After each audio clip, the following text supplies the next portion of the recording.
You are now listening to Chakras and Shotguns.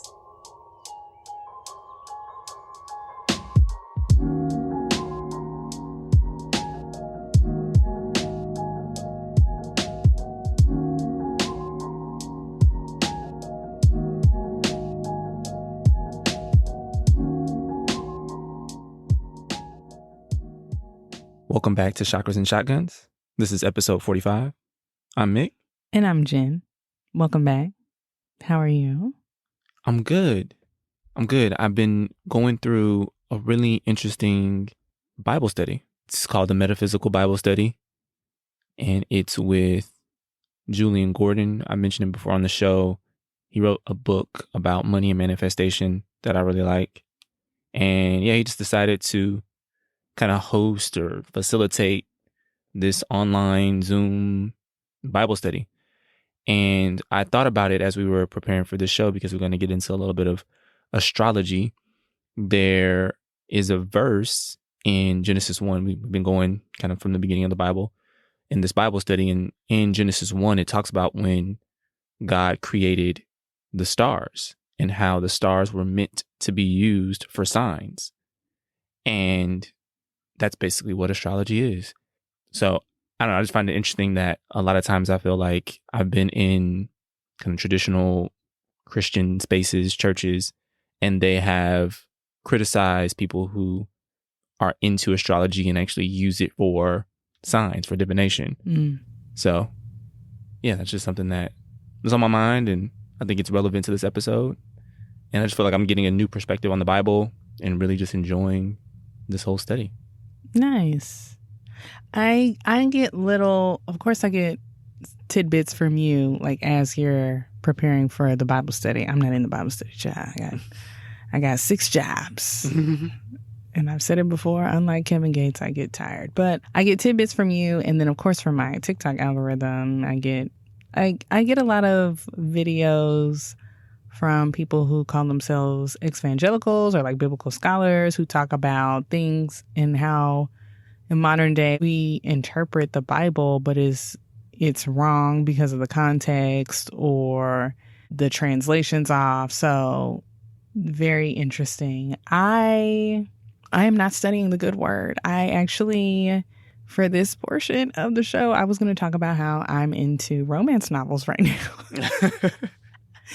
Specifically of like a sci-fi flavor, as I tend to call it when I talk to Mick about it. Alien smut is what I'm into right now. And if you're interested, I mean, these books are they're very easy to read. They're on Kindle Unlimited. Ruby Dixon is the author.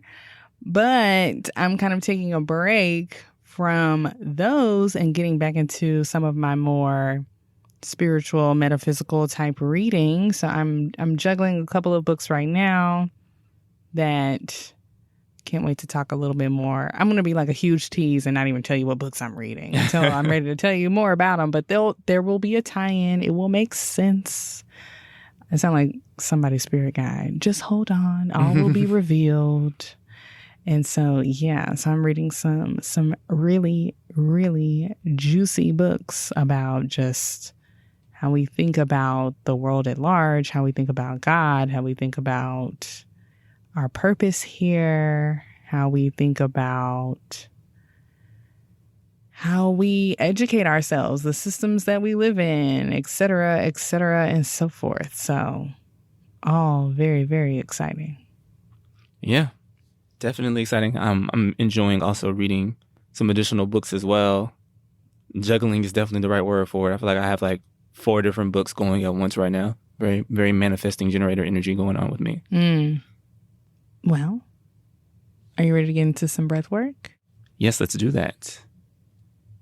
So I'm taking a page out of your book this week in the breath work, kind of touching on some things that I'm working through right now. I think over the last month, maybe 2 months, I feel like I've just been, again, juggling a lot of different things at once. And I think I was letting the stress kind of get to me of all the different things, like the weight of all the small things. It wasn't like one big thing was weighing me down, but it was like the weight of all the small things in total. And I feel like I kept getting the message to just flow like water. We had to just kind of go with the flow and not try to force things, just to let it move like a river. And so for this breath work, I kind of want us to spend some time visualizing what that looks like. So let's close our eyes, sit up nice and straight, take a couple of nice, slow, grounding breaths. I want you to feel your belly as you inhale. Nice, slow inhale.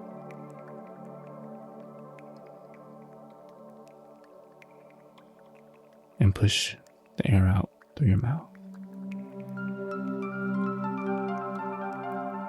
One more time. Inhale through your nose.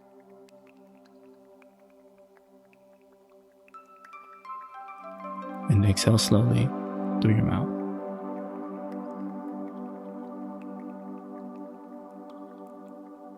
Now I want you to picture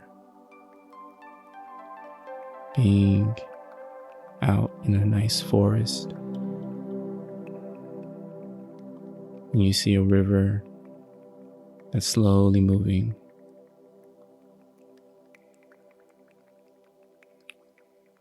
It's twisting and turning through this forest that you're sitting in.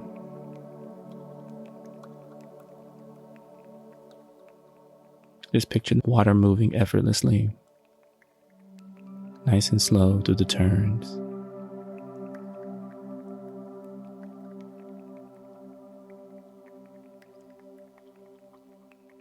I want you to feel the energy of that water.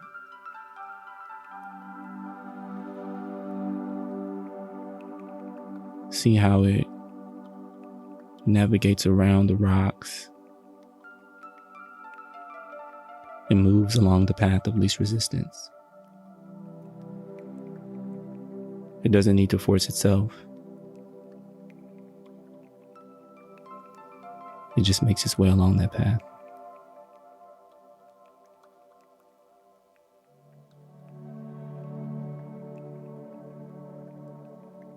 Let's just sit and observe and picture that water. And imagine how we can embody that slow and winding river.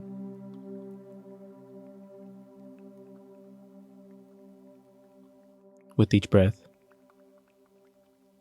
just imagine yourself flowing just like that river.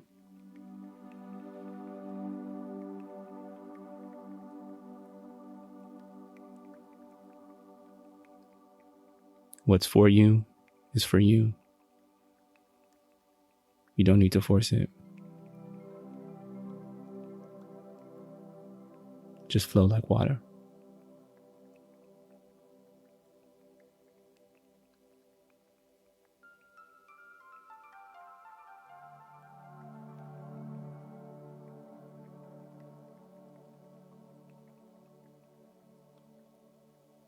Let's take one last breath. Nice and deep. Inhale through your nose.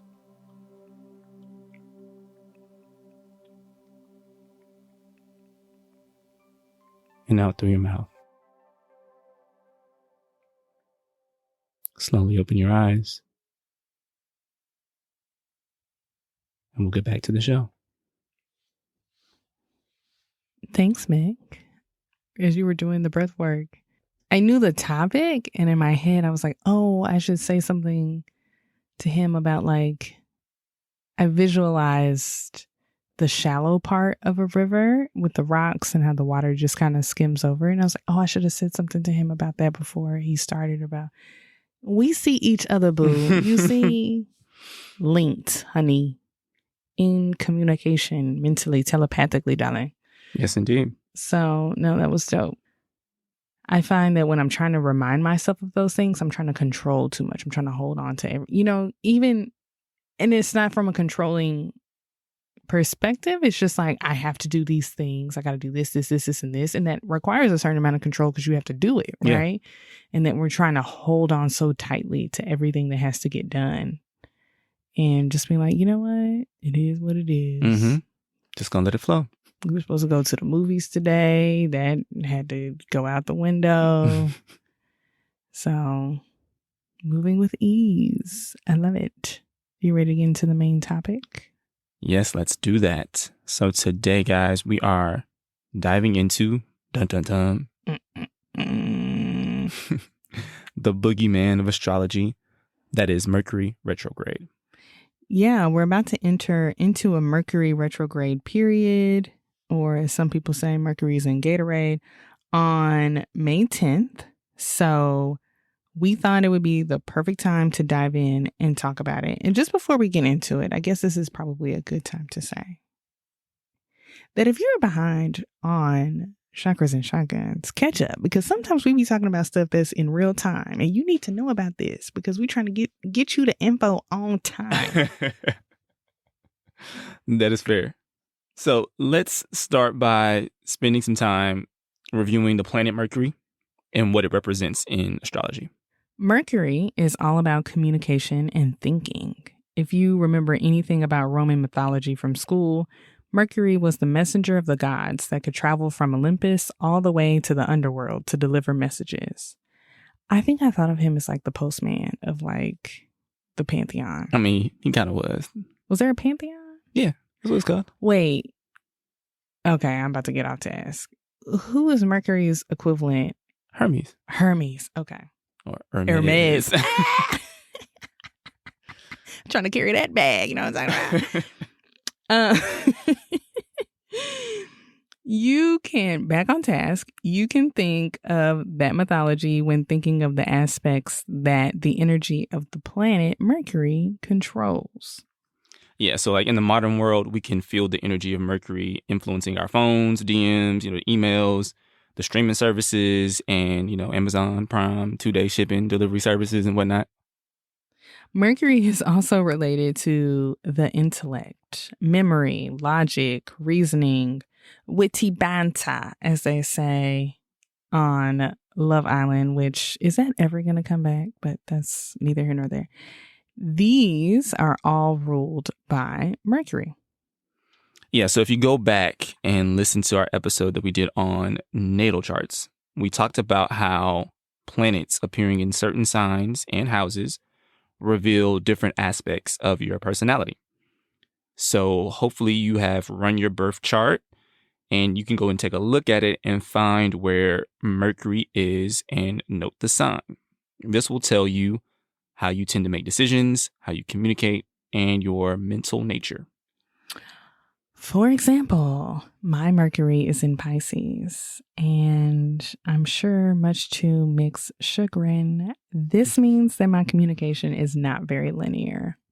So yeah, it also makes sense, like with all the asides, and I'm about to have an aside about how I didn't have an aside, but just bear with me. At the top of the show, it took everything in me, every molecule of self-control. There were like 4 times where I had like song association to something that you said, and I didn't sing the song, so you should be proud of me. What, like during the breath work? You was going to interrupt my breath work with a song? Yes, with that song, Like a River. Like a River. Have you heard that song? Yes, I know that song. And then you said something about Zoom, and then I was like, Zoom, Zoom, Zoom, let me say well. Back on task. So yes, I don't rely as much on logic as I do intuition when it comes to making decisions. This was also a point of contention early in our marriage because I told Mick that I am an intuitive budgeter and he did not understand what that meant. Yeah, we talked about this on one of our episodes. And he was very, very frustrated because, now don't get me wrong, I am a very logical person, I think. I agree. It was just the way that I managed my money. It was like that's just the way that I went about it. I had goals that I met and et cetera, et cetera. We don't have to get into all of that. But I just intuitively knew when I was spending too much cash. I just knew. So some people say that Mercury and Pisces folks don't communicate clearly and can be vague or poetic, which I guess, whatever. We have big imaginations and can be sensitive or reflective in our mental processes. That latter part is quite true. I think I can swirl on things. I find myself redigesting conversations from years ago. Years ago. So I was doing school pickup on my way home, and I was kind of in the vicinity of this woman that I used to work with. Like, she was very, very senior. And she just popped into my head. And I remember how that heifer used to ask me the most inappropriate questions. And this was not someone who really wanted to be a mentor. She was one of those people that like to put you on your heels a little bit. Like, there are some people who are very like aggressive in the way that they communicate, and they want you to like fight with them. Yeah. But because of the power dynamic, like, I'm very young in my career. I'm like 3-4 years into my career. This woman has been doing what she's been doing for like 30 plus years. She's like one of the top people at this company. Like, I'm not about to go toe to toe with you, mama. Like, that's not what we about to do. Like, that would be incredibly inappropriate. You throw on the lens that like, I'm the only black woman on the floor. Are we really about to play into the angry black woman stereotype? So you're kind of like damned if you do, damned if you don't. One time I was at her house and she was like asking me inappropriate questions. And I kind of like, in that moment, this past week, when I was thinking about this, like, I got angry all over again, because it's one of those moments where you're just like, you know what? I should have told that heifer off in that moment.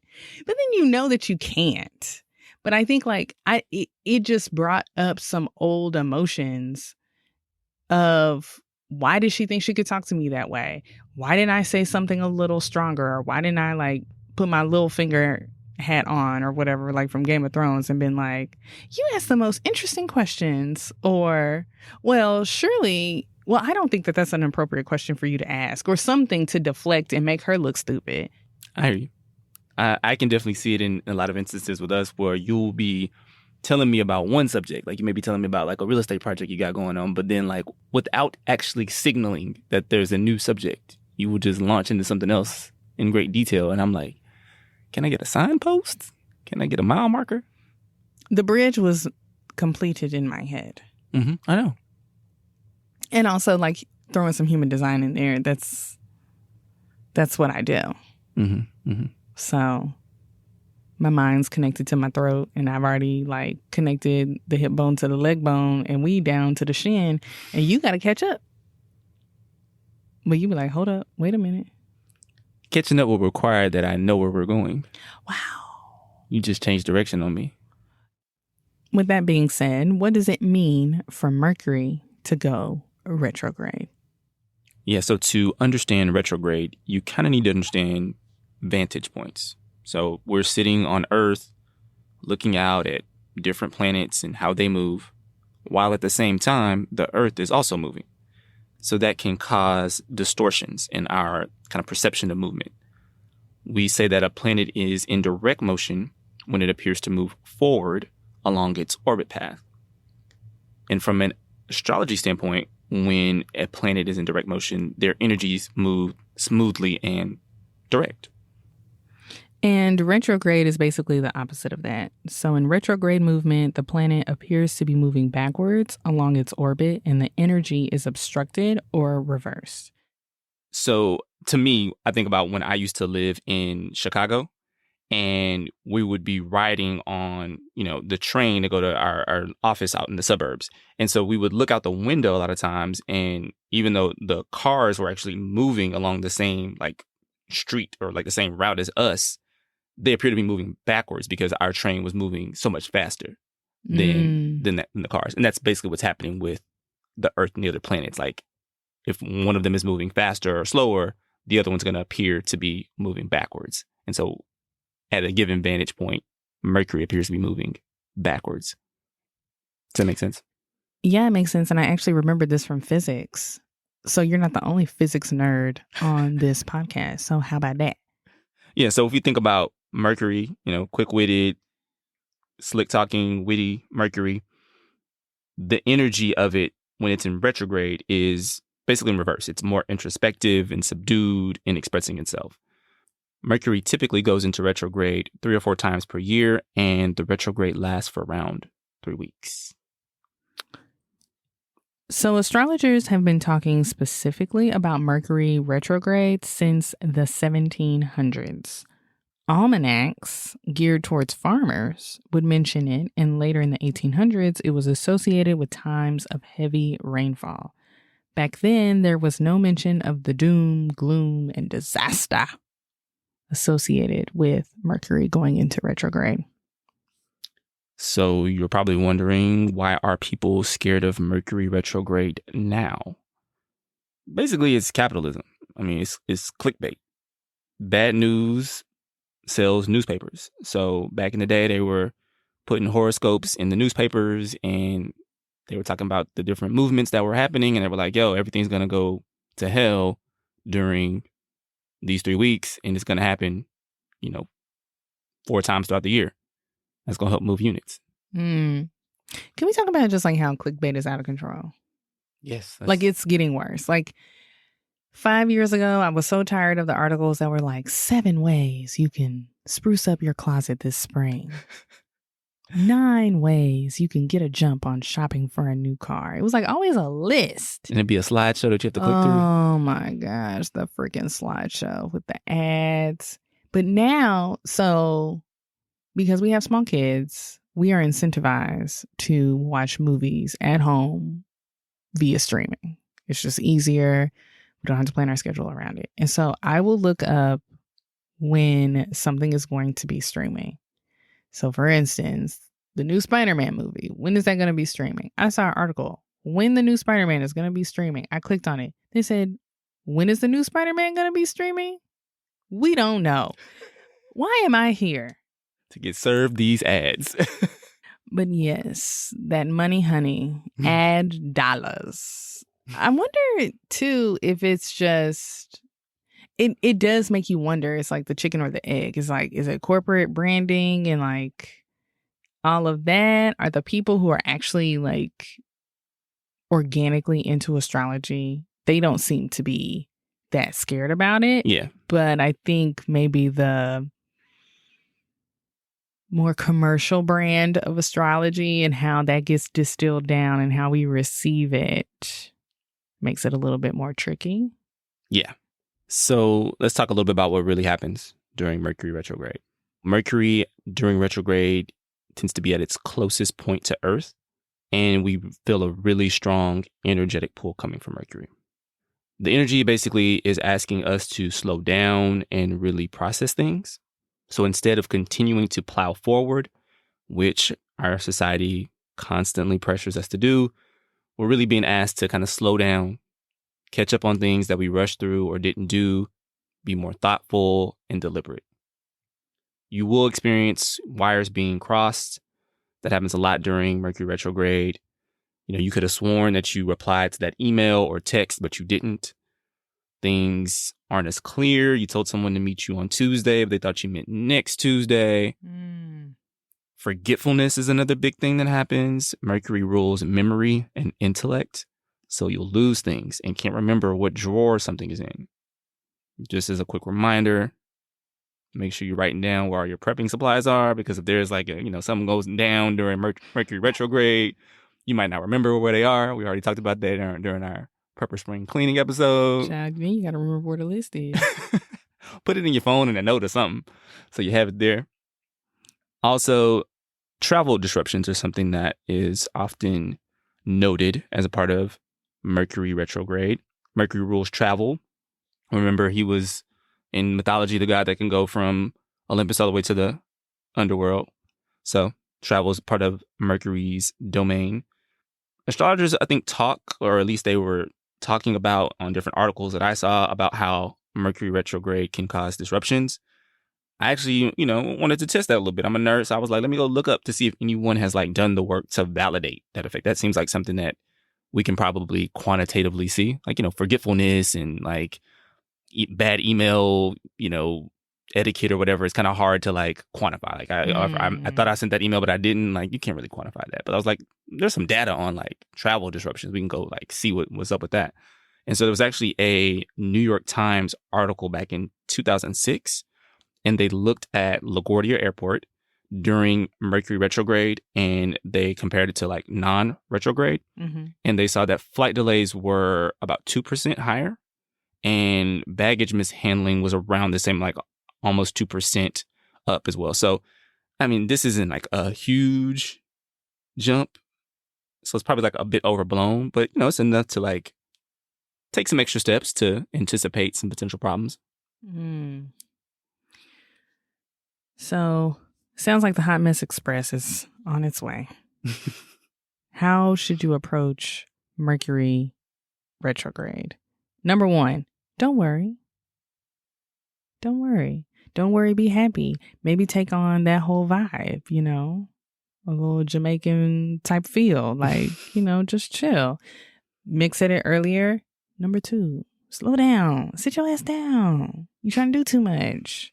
Number 3, double check everything. This particularly is important when we're talking about contracts, financial documents. You want to make sure your T's are crossed, and your I's are dotted, because you don't want to have a oopsie poopsie on your legal document. You're sending a resume in for a new job. You made a couple updates, make sure everything's spelled right. You got everything, You should do that spell anyway. checked and everything. Just double check it is all I'm saying. You definitely should do it once, but just be extra careful this time around.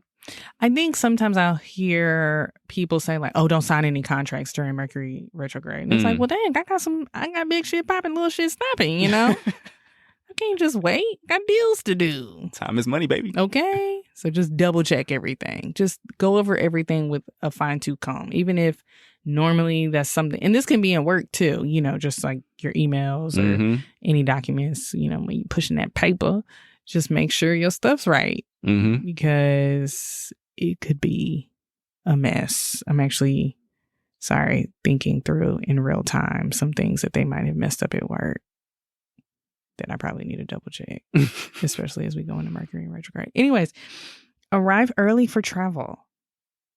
Mick's talking about the travel disruptions. We need to go back and look. When we went to London and we brought our daughter, who was like 15 months old at the time, and then we were leaving London to come home, and they were like, "What child? We don't know about a child." So we flew over there with her. This is a round trip reservation.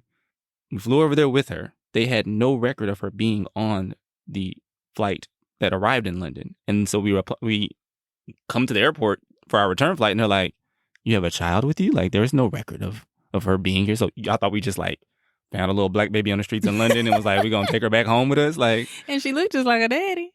So, yeah, we should check if that was Mercury retrograde for sure. That's hilarious. Backup technology, hit that Control S. Or what's that? What is it? It's Command. I was going to be like, what's the curly Q on the Apple?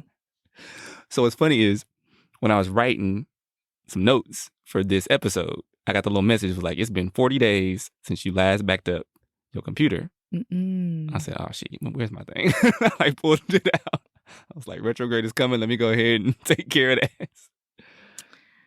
Also, set aside some downtime. I think Western culture is so focused on hustling. Shout out to Rick Ross. And we have this fascination with being productive, just trying to do. And that's doo-doo. So set aside some downtime. You've been hanging out with our 3-year-old. What's interesting about Mercury retrograde, when you kind of look into it some more, not everyone is actually going to feel the effects of Mercury in the same way. Mercury retrograde is said to have a more intense effect on folks with specific rising signs in their natal chart. Your rising sign dictates who the ruler of your chart is. And so for Mercury, it rules the rising signs Gemini and Virgo. So those are the folks who are going to feel the effects of Mercury retrograde more intensely. Okay. So we talked about that conjunction with Jupiter, and I didn't forget what planets were even in it. All I knew is I was about to be lucky, honey. And now, so I have a Gemini rising.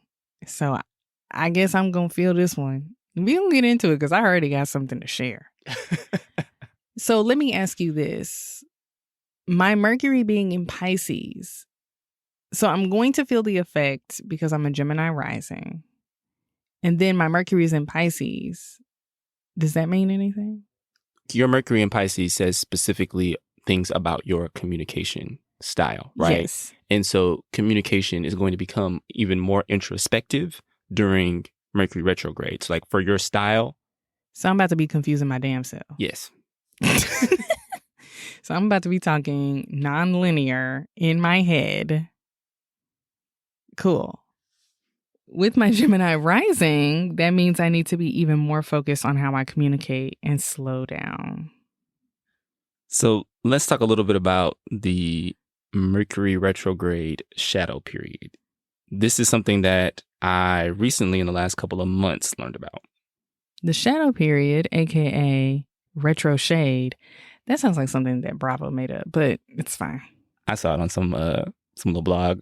I thought it was kind of cool. Not a little blog. Disrespectful. Dang, I definitely did it. You still doing your little blog? You still writing your little articles? You know somebody did say to me, y'all still doing that little podcast? Ain't nobody called it little, not to me, not to my face. So the shadow period is the 2-week period before and the 2-week period after Mercury retrograde. So we're actually in that shadow period now. In the 2 weeks prior to retrograde, Mercury appears to slow down. It says, slow down, I just want to get to know you. And in the 2 weeks after, it appears to speed up. This has effects on how Mercury's energy interacts with the Earth. And I got Bobby Valentino singing in my ear over here. You know what I'm saying? That curl. So in the 2-week pre-retrograde shadow period, we basically get a sneak peek, a preview of what the retrograde is going to be all about. You'll feel some of the things that happen in the full retrograde period, but in smaller doses.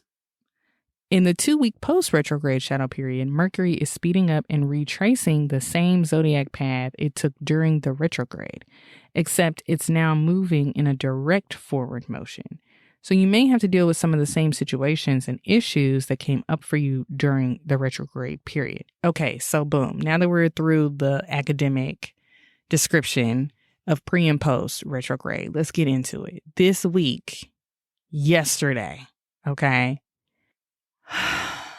Actually, it kicked off probably right when the retrograde period started.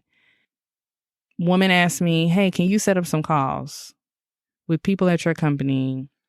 I need to know about bim bam boom. I said, sure. That sounds like a lot of people, though. It could cover a lot of people at the company. So I'm going to need for you to narrow this down for me. Do you want these people, these people, these people? I defer to you, Jen. She's like, but time is of the essence. We have to have these meetings. I said, okay, that's fine. And then I realized this heifer ain't gave me her availability. I said, so when are you even available, girl? She gives me like 3 itty bitty ass windows. Great. Fantastic. I'm like, okay, who are the people that are most accessible that I can get on this call? I set up these calls. I set up 3 different calls. The woman gets on the first call and says, these aren't the people we want to talk to. Well, let me tell you something. If you knew the people that you wanted to talk to, why didn't you let me know? And it was like, I need to talk to them immediately. And it was just, it set off this whole back and forth where she keeps demanding meetings. She doesn't tell me her availability. I give her the meetings and then she tells me she's unavailable. It's like the minutia and like the whatever of daily corporate life. But now my heart is softening a little bit because it might have just been retrograde. But you was hot. Oh boy, I was hot. I was headache hot. And I don't like getting that angry. I do not like getting that angry because what we're not going to do is we're not going to get on a call and be like, well, Jennifer, I didn't even know why you put these people on the call. Heifer, I asked you multiple times who you wanted on the call. And she works for me. Like, we're the client. So, but anyways, that's neither here nor there. Have you experienced any effects of retrograde? You did that one meeting. You were supposed to have that meeting at 5 and then... Oh, yeah. Shout out to my business partner. Throw him under the bus real quick. Yeah, we were supposed to have a meeting yesterday at 5 with a client, and he owns the meeting request. And I believe the client, canceled, like said, oh, I can't make it. And, when you do that in the meeting, like when you go in the meeting room, whatever, and you click no, I can't come, like it sends a email to the person who organized the meeting. And my business partner, he got that notification and didn't tell me. And so he didn't cancel the whole meeting. No, he didn't cancel the whole meeting and didn't let me know. And so I'm like on the call, like, yo, chilling. So yeah, it's a small inconvenience. It was fine. Like I actually was probably not in the best place to take the meeting anyway. I was kind of like rushing to get on there, but it worked out fine. That's probably the biggest misstep I've had in communication. Yeah, yesterday was a lot. Like we were trying to record. Yeah. We have a guest interview that's coming up, and we had some issues. We had some issues there. Like the actual interface that we used wasn't acting right. Like literally my microphone would not connect. Like so I could literally not communicate. So yeah. Okay. We're working through it. We're powering. We're not even in the real deal. Just a little sneak peek. The trailer, so to speak. All right. So let's talk specifically about this period that is upcoming. Each Mercury retrograde period is a little unique because of how Mercury is moving across the sky. It's touching different signs and houses. So is there anything that, we should be considering when it comes to this specific period that starts soon? Yes. So bear with us because this is, we're getting into the nitty gritty here. As we mentioned, the upcoming Mercury retrograde starts on May 10th and it will go until June 2nd. So it's going to straddle the signs of Taurus and Gemini. This should be interesting to experience because last year in 2021, all of the Mercury retrogrades were solely in air signs. So now we got 2 signs in there that we have to figure out what the energy of Mercury moving backwards in 2 different signs and how you relate with how your Mercury placement is in your natal chart. And if you have a Gemini or a Virgo rising, then you're really affected. It's like, so here we go. Because none of this is confusing, but because Mercury retrograde is moving backwards, its path is actually going to start out in Gemini first and then move into Taurus. Because May 10th will still be in Taurus season. Mm-hmm. June 2nd will end up in Gemini season. But remember, Mercury's moving backwards. So Mercury's going to start out in Gemini and then go into Taurus. So let's start with Gemini, the air sign. When we think of air energy, just in general, we're thinking wittiness, master wordsmiths. These are people who love newness. Gemini specifically is known for being playful, adaptable, and clever. Shout out to the Geminis. Add to that, Gemini is a mutable sign, meaning they are flexible and itching for change. They also represent the breakdown before the next season begins. So there is some chaos in their nature. Don't we know it? Moving on to Taurus, the earth sign. When we think of earth energy, we're thinking grounded, practical, material comforts, success, status. Taurus specifically is known for being intelligent, dedicated, and loyal. This is interesting because I'm a rising Taurus and a sun Gemini. So this is... And you're kind of on the cusp too, aren't you? Yeah. So add to that, Taurus is a fixed sign, meaning that it doesn't like endings or change. Gemini, on the other hand, is an air sign. So what does this mean with Mercury retrograde thrown on top of that? Remember, we're supposed to slow down and process things during this time. Gemini is all about looking at us as a whole. Think community. So the things that we're going to reflect on, where are we now? Who do we want to be? Last time Mercury retrograde went through Gemini, we were just finishing out a rollout of vaccines. We were trying to reopen the country. So the retrograde gave us time to slow down and process, how we were handling COVID. I guess we realized it's whatever because the numbers are starting to go up again and it's going to be what it's going to be, it's right? It's going to be what it's going to be. Then as Mercury moves into Taurus, it's really all about reflection of the self. What do you want? Who do you want to be? How are you presenting yourself and your power? And that could be professional, social, romantic. Are you feeling anxiety, frustration? maybe with like how you're interacting with people, you're not really feeling it. That could be some things that pop up in that energy. So you're taking that time to assess. So June 3rd, Mercury gets its shit together. We start seeing it move the right way. It'll start traveling back through Taurus and continue into Gemini, ending on June 13th.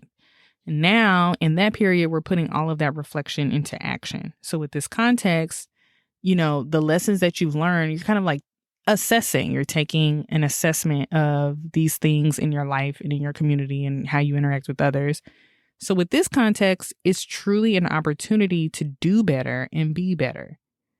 If you realize that you're not speaking up for yourself and asking for what you want, well, now harness that Taurus energy and go after what you want. You have that practical energy. You probably have come up with a plan while you were being introspective. The Gemini energy, maybe we'll collectively realize here in the United States that we have to get our ish together in order to progress. Like maybe this is a good time to reflect on how the conservatives are trying to take us back into the dark ages. Rolling back Roe v. Wade? Great.